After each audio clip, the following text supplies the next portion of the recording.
pessoal, tudo bem? Muito obrigado por estar abrindo o seu lar para esse programa.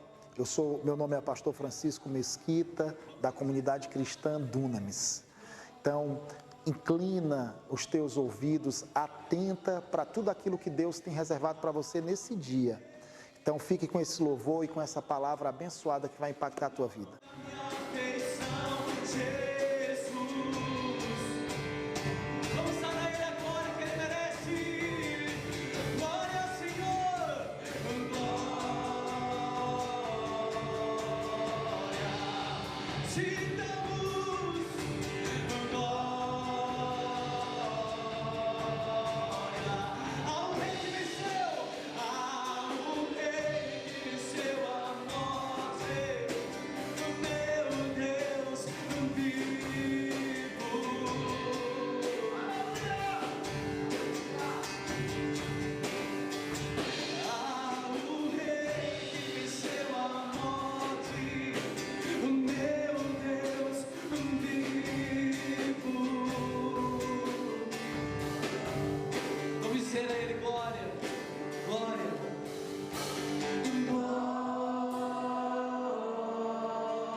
Hoje eu meditava sobre uma passagem muito importante que está lá em Atos, e eu gostaria que você abrisse lá.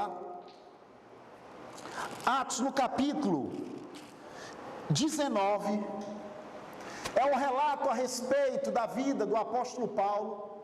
Apóstolo Paulo, esse grande homem de Deus, amém, que revolucionou a sua época, que revolucionou a sua geração, impactou de forma relevante a sua geração, alcançou através da sua vida e do seu ministério muitas cidades, muitos territórios e muitos países. Amém? Eu estou falando de um único homem, e Deus ele pode fazer isso na minha vida e na tua vida também. Amém? Você crê, meu querido, que Deus ele pode fazer na tua vida aquilo que ele fez na vida do apóstolo Paulo? Amém. A grande pergunta é: você está disposto a pagar o preço que o apóstolo Paulo pagou? Para ele ter tudo aquilo? Aleluia, porque de fato Paulo ele pagou um preço alto, sim ou não? Mas deixa eu te dizer algo, o preço não é maior do que a graça que Deus disponibiliza na tua vida e na minha vida para servi-lo, amém? Paulo ele simplesmente, eu quero falar e contar o segredo da vida do apóstolo Paulo, ele simplesmente discerniu o desígnio de Deus para a sua vida. O sucesso da vida de Paulo foi discernir aquilo que Deus tinha para ele. O sucesso para a minha vida e para a tua vida é simplesmente nós discernirmos aquilo que Deus tem para nós. E eu quero te dizer que Deus ele tem algo grande para você. Deus ele tem algo grande para você. Deus ele não desistiu de você. Você sabia que Deus ele não desistiu de você? Ele não vai voltar atrás naquilo que Ele propôs no coração, quando Ele me criou e te criou. Você sabe que eu e você, nós não vamos convencer nunca de desistir daquilo que Ele planejou para as nossas vidas. Nós temos que entender que nós estamos em uma grande busca, em uma grande descoberta. A vida cristã é uma vida emocionante, amém? Desde o primeiro momento em que nós fomos gerados no Espírito, nós temos que nos esforçar para entendermos e compreendermos aquilo que Deus tem para as nossas vidas. Eu quero te dizer que a vontade de Deus é manifestar, é revelar, mas o Senhor, Ele estabeleceu aquilo que eu chamo o princípio da busca. O que é o princípio da busca? O princípio da busca é aquilo que vai fortalecer a minha intimidade, o meu relacionamento com Deus, criando em mim uma consciência de dependência total nele. É isso que Deus quer desenvolver na minha vida e na tua vida. Deus ele quer que eu e você, que nós venhamos a entender que nós dependemos inteiramente dele. Você sabia que isso é humildade? Humildade é você estar na posição que Deus planejou para você, para que você esteja aceitando aquela posição, se amoldando àquela posição, entrando naquela posição e fazendo aquilo que Deus planejou para você. Isso é humildade. Eu costumo dizer o seguinte, que nós muitas vezes nós distorcemos a palavra humildade, né? Por exemplo, nós passamos muitas vezes pelo irmão ou por uma pessoa que tem poucas posses, está vivendo muitas vezes com muitas faltas, de forma miserável, podemos dizer assim, que está faltando em todas as áreas da sua vida, e nós dizemos, rapaz, fulano é humilde. Mas quantos sabem que isso não é humildade? Amém? Viver em meio à falta. Eu não estou dizendo, meu querido, que quando nós nos deparamos com algumas situações de falta e de escassez, por um tempo em nossas vidas, que nós estamos em pecado. Não, eu não estou falando isso. O que eu estou dizendo é que as pessoas elas distorceram a palavra humildade. Amém? Humildade não é isso, como eu falei, humildade é a capacidade que o homem tem de se curvar, se dobrar, baixar a cerviz diante daquilo que Deus tem planejado para a sua vida. Porque o homem, naturalmente falando, o ser humano, ele é tendencioso ao orgulho. Amém? E se ele não souber gerir o seu sucesso, ele pode cair nos extremos da sua caminhada. Ele é tendencioso, e isso é inflamado pelo diabo em nossas vidas muitas vezes. O homem ele é tendencioso a se orgulhar. É uma tendência da velha natureza, da velha criatura, que nos acompanha.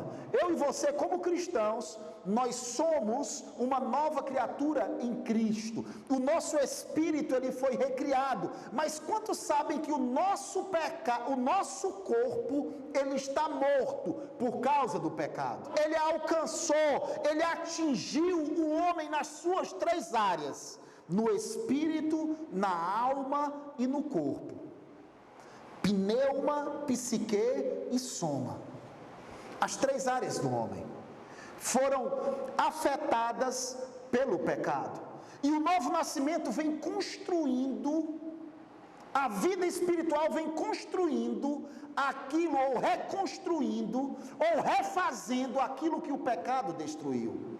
Quando eu e você, nós nascemos de novo, o nosso espírito ele é recriado, mas o nosso corpo está morto por causa do pecado, como está escrito lá em Romanos. E a nossa alma, a nossa psique, ela tem que ser salva, como diz Tiago, ou deve ser renovada, como diz Paulo. Amém? E através do novo nascimento, através da vida de Deus, que é a realidade em nós, isso vai sendo construído.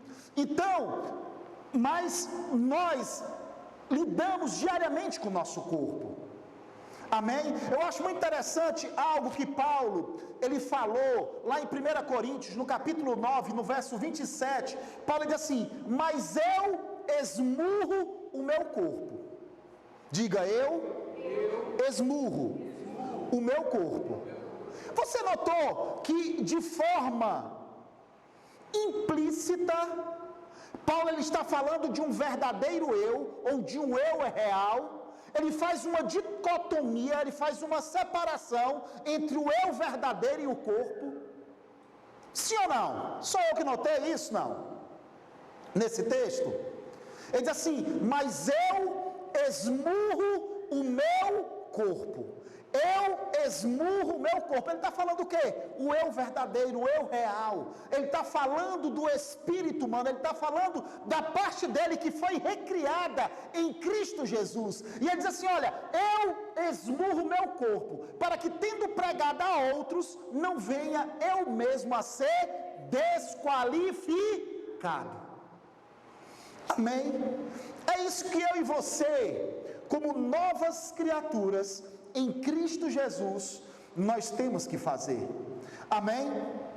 Queridos, nós temos que descobrir a vontade de Deus, o desígnio de Deus para as nossas vidas e entrarmos naquilo. Agora deixa eu te falar que muitas vezes não vai ser confortável entrar na vontade de Deus para a tua vida. Não é confortável. Muitas vezes você vai ter que subjugar.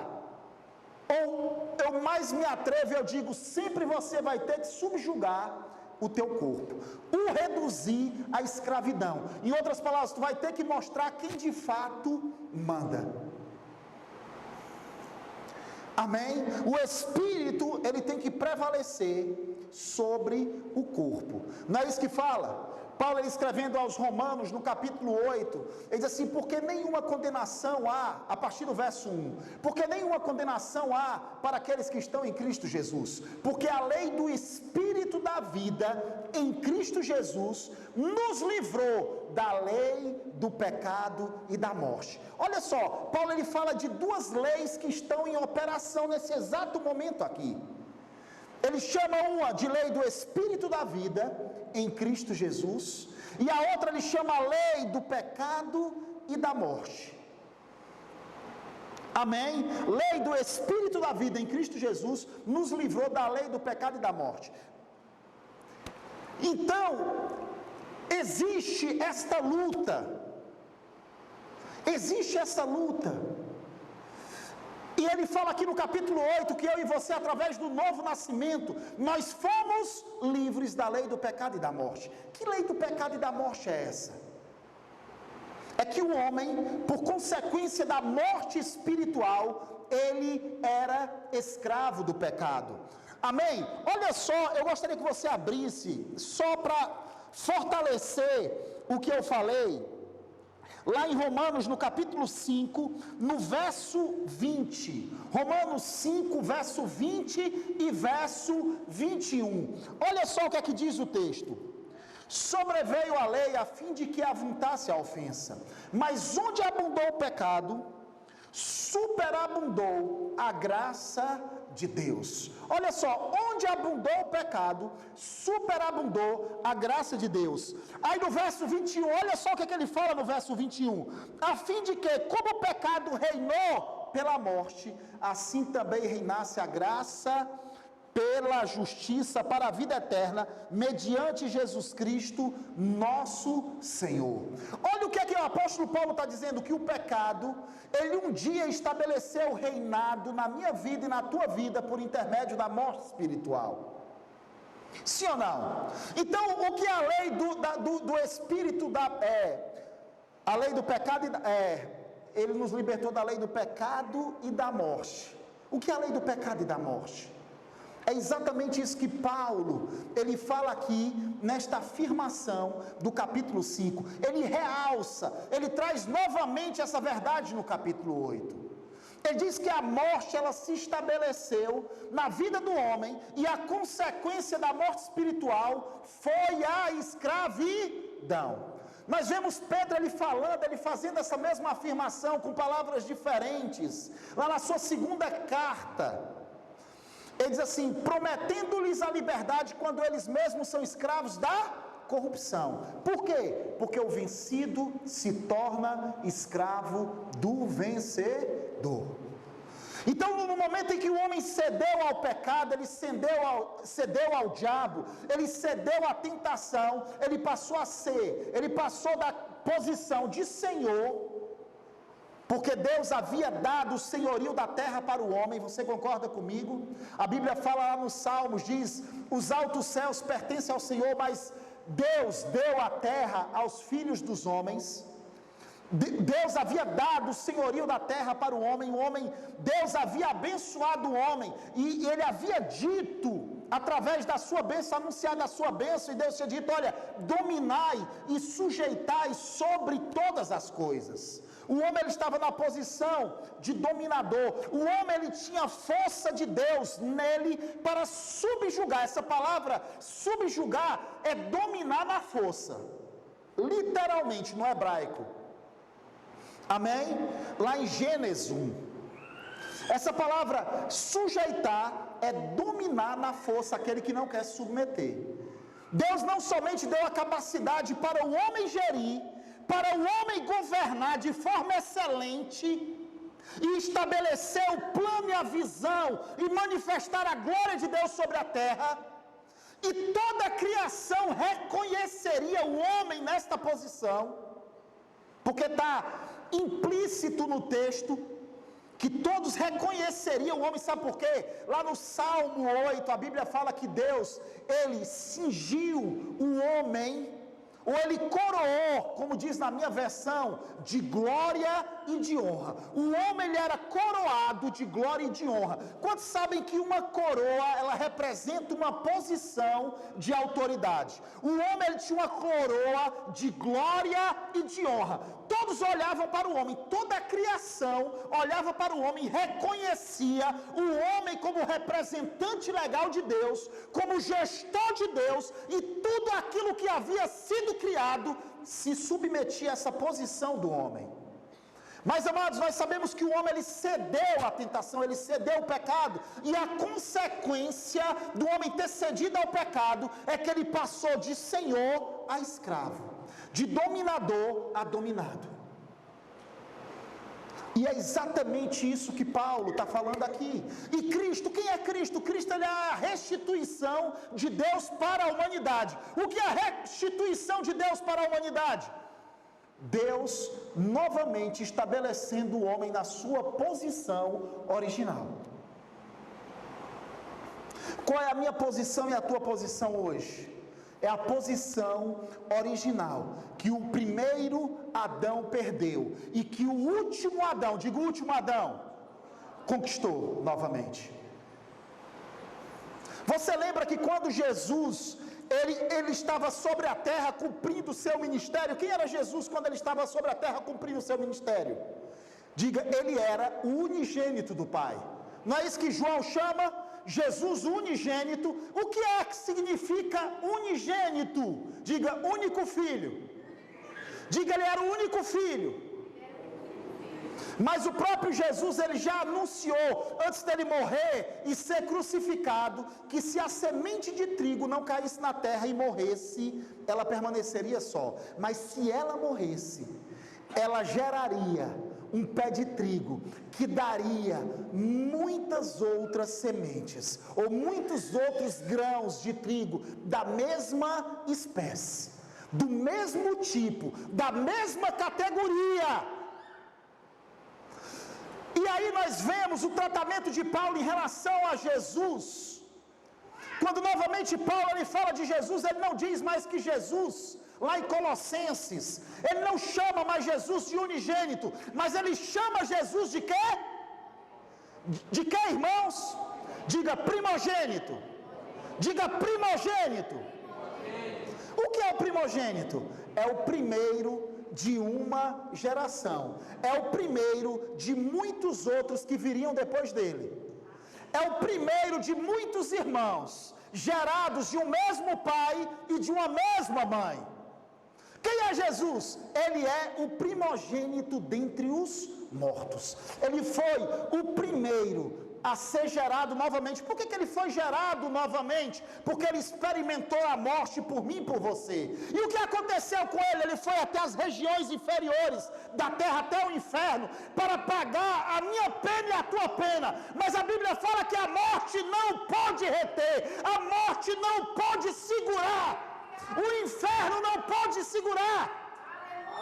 A Bíblia fala em Colossenses que ele despojou todo o principado, toda a potestade, todo o poder e domínio, e ressuscitou ao terceiro dia vitorioso. Ele foi o primeiro a nascer de novo, ele foi o primeiro a experimentar o novo nascimento, o primeiro de muitos que viriam depois dele. Quem são esses muitos? Diga, sou eu. Aleluia! Aleluia! Estes muitos sou eu e você. Meu querido, olhe para o tipo de relacionamento que Jesus teve com Deus.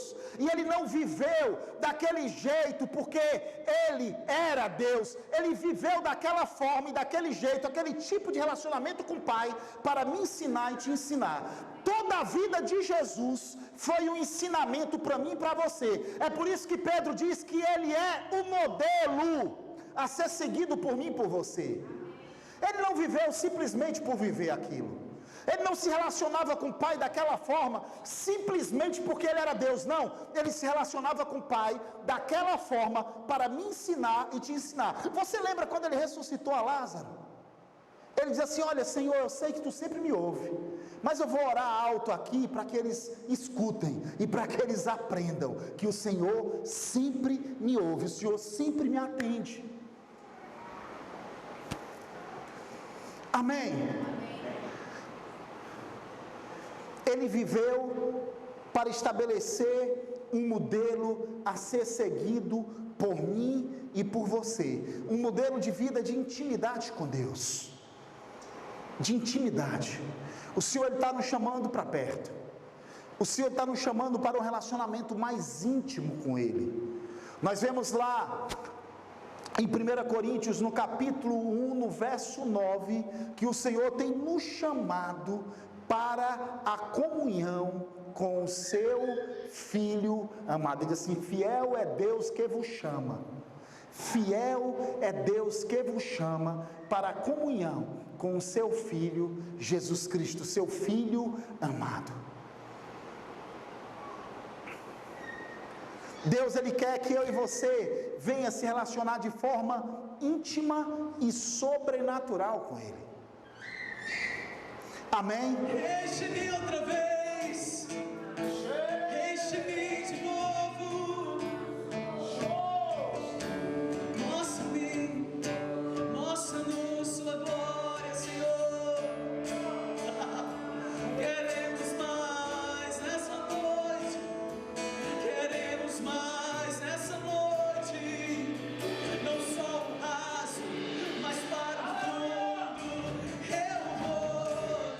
Querido, eu sei que essa palavra impactou a tua vida. Amém? Então, Deus te abençoe. Fica na expectativa para o nosso próximo programa.